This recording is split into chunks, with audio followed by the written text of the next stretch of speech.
Selamat siang Bapak, bagaimana perasaan Bapak atas perilisan buku Melukis dengan Hati oleh Zunar ini? Buku ini ditulis oleh saya sendiri yang memakan masa 1 tahun.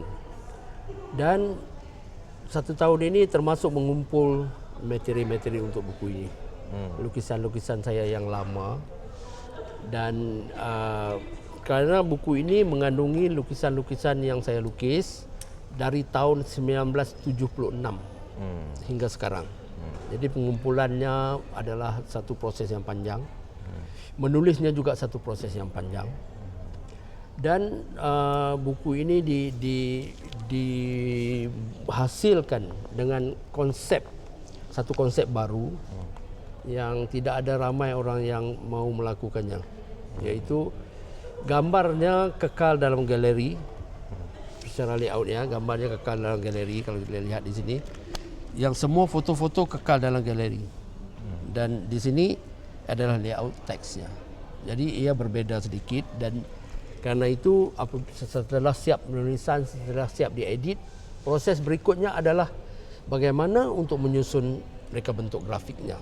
Dan itu menjadi satu cabaran yang begitu besar oleh dua orang mereka grafiknya. Itu saudara Johnny Ong dan juga saudara Hailey. Karena mereka cuma hanya ada waktu 1 bulan untuk melaksanakannya.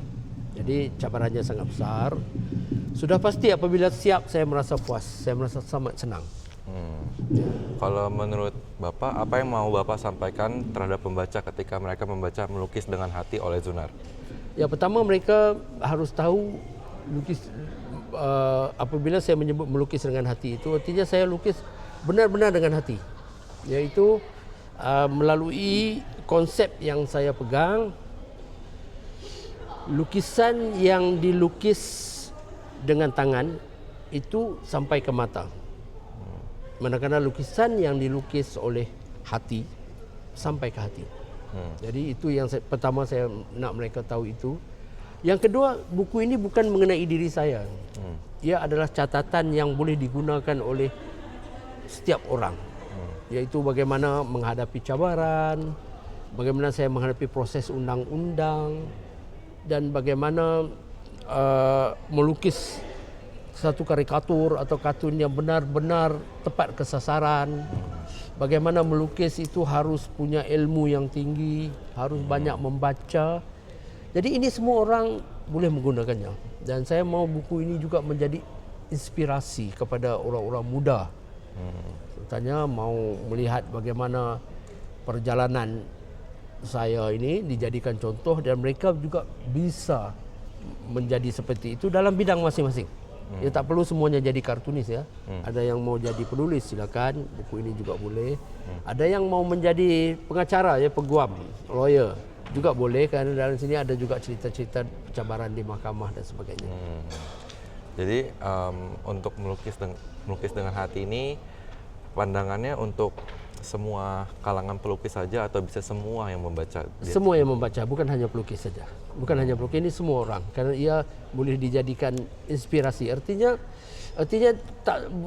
cerita ini bukan, saya memang cerita seorang pelukis. Tetapi isi ceritanya bukan hanya boleh digunakan pakai oleh pelukis. Siapa saja boleh menggunakan kaedah ini dalam bidang mereka masing-masing. Artinya menulis juga boleh, atau menjadi seorang yang pelajar ya, nak tahu bidang, mempelajari sesuatu